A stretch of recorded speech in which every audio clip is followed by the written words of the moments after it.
Hello बच्चों, आज संस्कृत में हम अपना अगला पाठ दशमः पाठः पढ़ने जा रहे हैं। हमारे पाठ का नाम है चित्रम वर्णयामः, यानी चित्र देखकर आपको उनके वाक्य लिखना है। जैसे आप इंग्लिश में पिक्चर राइटिंग वाला एक पोर्शन है वो लिखते हैं, वैसे ही हिंदी में भी आपको पता है चित्र देखकर कहानी लिखो।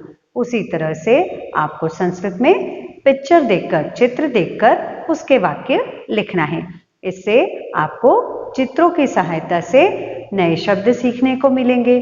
तो चलिए हम अपना नया पाठ शुरू करते हैं, दशमः पाठः। अपनी पुस्तक का पेज नंबर 156 निकालिए। दशमः पाठः, पाठ 10। चित्रम वर्णयामः। चित्र वर्णयामः यानी चित्रों का वर्णन। चित्रों के बारे में जो कुछ भी लिखा है हम उसके बारे में पूरा वर्णन पढ़ेंगे।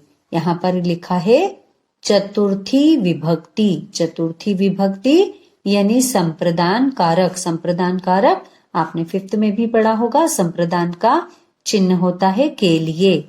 तो यहाँ पर हम विभिन्न प्रकार के संप्रदानों का प्रयोग पढ़ेंगे। तो चलिए हम शुरू करते हैं।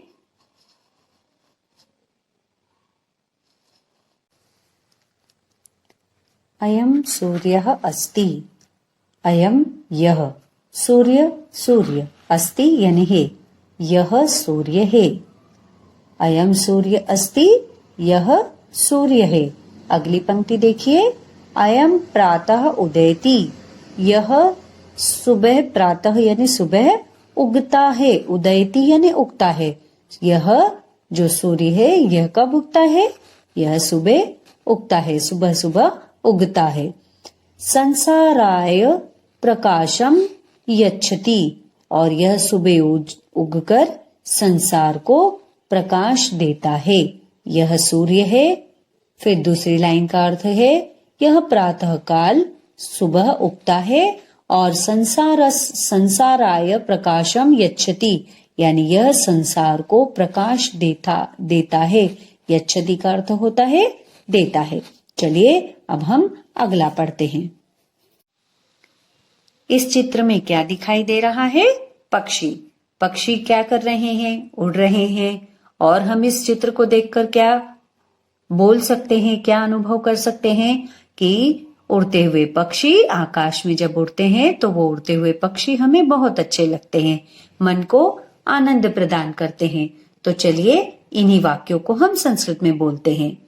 पहली पंक्ति है, इमे खगाः सन्ति। इमे यानी ये, खगाः यानी पक्षी, सन्ति यानी है, ये पक्षी हैं। अगली लाइन है, खगाः उत्पतन्ति। खगाः यानी पक्षी, उत्पतन्ति यानी उड़ते हैं। पक्षी उड़ते हैं। पक्षी कहाँ उड़ते हैं? आकाश में। ते नयनाभ्यामम। नयनाभ्याम यानी आंखों को, ते यानी वे आंखों को, आनंदम यानी आनंद, यच्छति यानी देते हैं। वे आंखों को आनंद देते हैं। जब पक्षी आकाश में उड़ते हैं तब हमें आनंद का अनुभव होता है। तो चलिए अब अगला चित्र देखते हैं।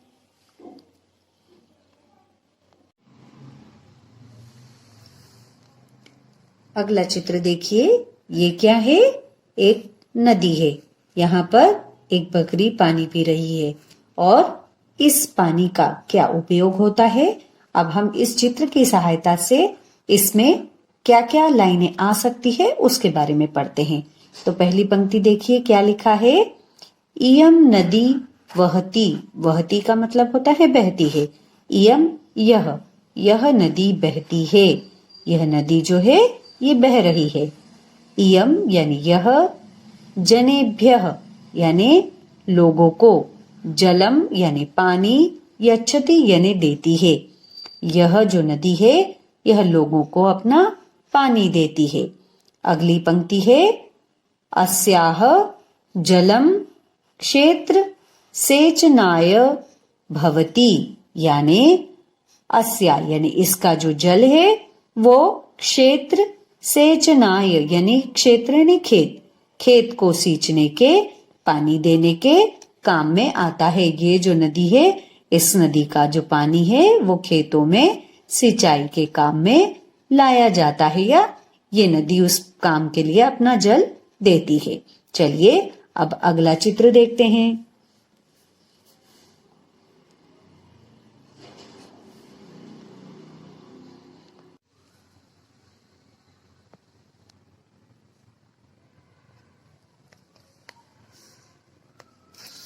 अगला चित्र देखिए, ये क्या दिखाई दे रहा है? मंकीज। यहाँ पर ये क्या है? बंदर है। बंदर का क्या क्या काम है?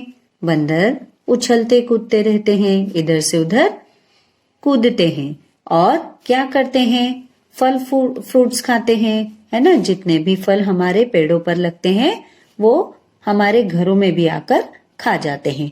तो चलिए इसी तरह का कुछ हम वर्णन इसमें भी करते हैं। पहली पंक्ति है, अयम वानर यूथः अस्ति। अयम यानी यह, वानर यूथः यानी बंदरों का समूह, झुंड है।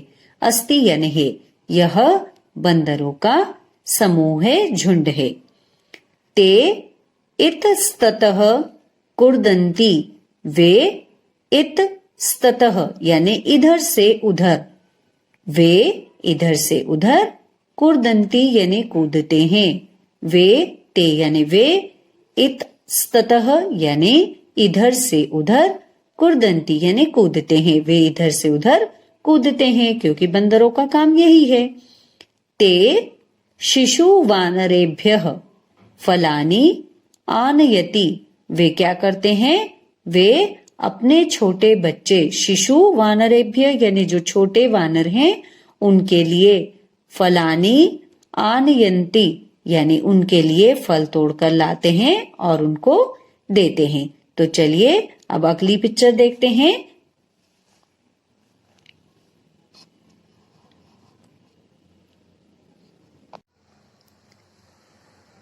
चलिए अब हम इस पिक्चर के बारे में पढ़ते हैं।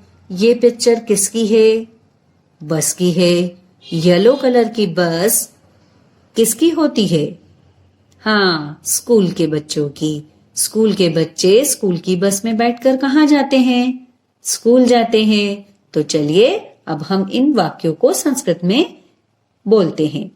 पहला है, इदम बस यानम अस्ति।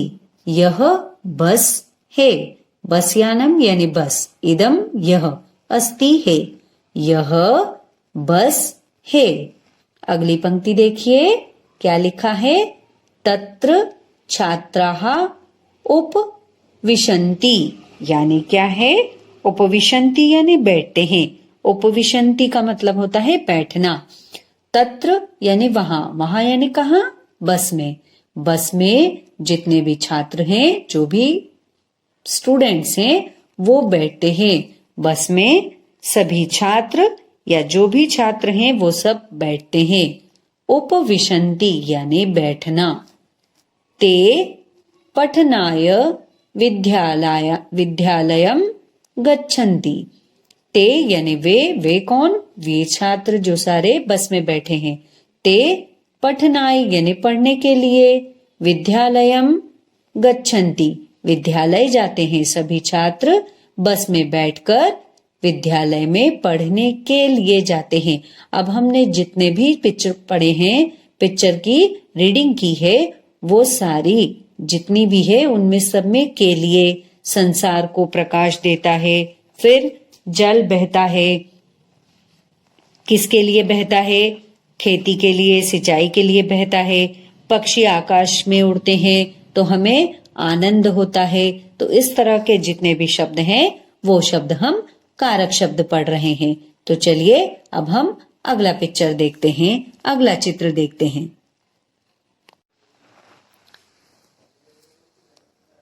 अगला पिक्चर देखिए, यहाँ पर परिवार के कुछ सदस्य हैं और यहाँ परिवार के एक सदस्य, शायद इनके पापा हैं, वो बाजार से फल लेकर आए हैं। तो चलिए अब हम यहाँ पर इसका वर्णन संस्कृत में करते हैं।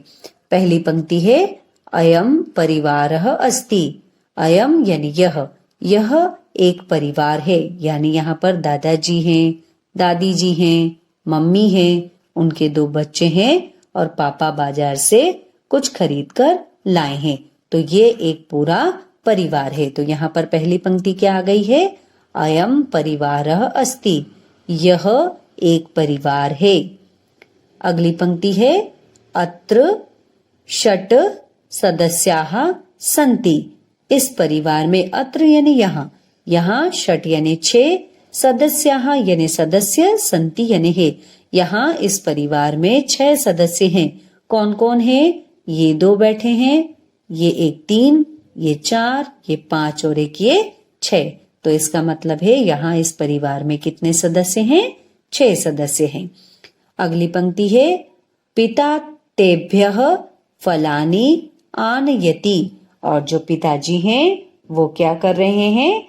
बाजार से उनके लिए, के लिए, अभी हमने पढ़ा कि सब में के लिए, तो पूरे परिवार के लिए फल लेकर आते हैं।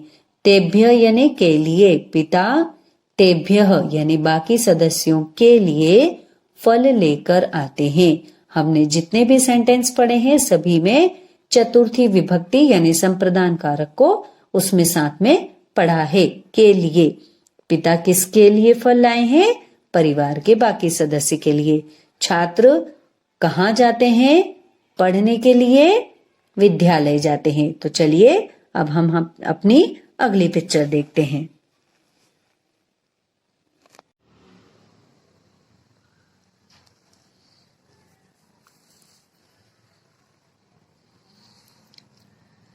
अगला पिक्चर देखिए, ये क्या है? ये समुद्र का किनारा है। यहाँ पर ये व्यक्ति मछली पकड़ रहा है, कुछ नाव में मछली पकड़कर लेकर आ रहे हैं और यहाँ पर पक्षी हैं। तो चलिए इनमें से कुछ चित्रों से जो हमें समझ में आ रहा है वो हम वाक्य यहाँ संस्कृत में पढ़ते हैं। सबसे पहला वाक्य है अयम समुद्रः अस्ति, यानी यह समुद्र है। अगली पंक्ति है नाविकाः, यानी क्या होता है? जो नाविक होते हैं। नाविकाः यानी नाविक, नाव चलाने वाले को हम नाविक कहते हैं। मत्स्येभ्यः, यानी मछली पकड़ने के लिए, मछली को पकड़ने के लिए। मत्स्येभ्यः। समुद्रम यानी समुद्र में। प्रविशन्ति यानी प्रवेश करते हैं, जाते हैं। कहाँ जाते हैं? मछली को पकड़ने के लिए समुद्र में प्रवेश करते हैं। अगली पंक्ति देखिए, समुद्रः जनेभ्यः भोजनम यच्छति, जो समुद्र है वो क्या करता है? जनेभ्यः, ये शब्द हमने एक पहले भी पढ़ा है। जनेभ्यः यानी लोगों के लिए, जन के लिए, लोगों के लिए। भोजनम यच्छति यानी खाना देता है। समुद्र है वो लोगों को खाना देता है। अब खाना देता है इसका मतलब क्या है? कि समुद्र से लोग मछलियां पकड़ते हैं, दूसरे कई प्रकार के समुद्र के अंदर उसके तल में जाकर पता नहीं क्या क्या खोज करते हैं और वहां से जो सामान पुराना निकलता है या मोती निकलते हैं उन सबको बेचकर अपना पेट भरते हैं। तो इसलिए इसे ऐसा कहा गया है कि वो भोजन देता है, वो खाना बनाकर नहीं देता है, लेकिन उससे लोगों की जीविकाएं जुड़ी हुई है। तो चलिए अब हम आखिरी पिक्चर देखते हैं कि उस पिक्चर में क्या है। अगला पिक्चर देखिए, यहाँ पर क्या हो रहा है? बारिश हो रही है और बच्चे उस बारिश का मजा ले रहे हैं, आनंद ले रहे हैं। तो चलिए हम पढ़ते हैं, अयम मेघः वर्षति, यह बादल वर्षा करते हैं। मेघ क्या करते हैं? बादल क्या करते हैं? बारिश देते हैं। तो अयम मेघः वर्षति, यह बादल बरस रहे हैं, बादलों से बरसात हो रही है, वर्षा हो रही है। वर्षा जलम जीवनाय भवति, वर्षा का जो जल है वो जीवन देने वाला होता है, जीवन देता है। वर्षा के जल से हम अपना पूरा साल भर का काम वर्षा के जल से चलाते हैं। वर्षा दिनम अवकाशाय भवति, और जिस दिन बारिश हो जाती है उस दिन हमारी स्कूल की छुट्टी हो जाती है। तो वर्षा के दिन में अवकाश हो जाता है। अभी तो आप लोग घर पर हैं, तो बारिश हो या न हो लेकिन आपको घर पर ही रहना है। लेकिन जब आप स्कूल आते हैं और बारिश हो जाती है, ज्यादा बारिश होती है, तो उस दिन क्या होता है, आपके स्कूलों की छुट्टी हो जाती है। तो अवकाश का मतलब होता है छुट्टी। वर्षा दिनम यानी वर्षा के दिन, अवकाशाय यानी अवकाश यानी छुट्टी हो जाती है, भवती यानी है, छुट्टी हो जाती है। तो उम्मीद है आपको ये पूरा पाठ अच्छा लगा होगा, समझ में आया होगा। इसमें हमने पूरे पाठ में सभी सेंटेंस में के लिए चतुर्थी विभक्ति को पढ़ा है। अब अगले पाठ में मिलेंगे अगले वीडियो में।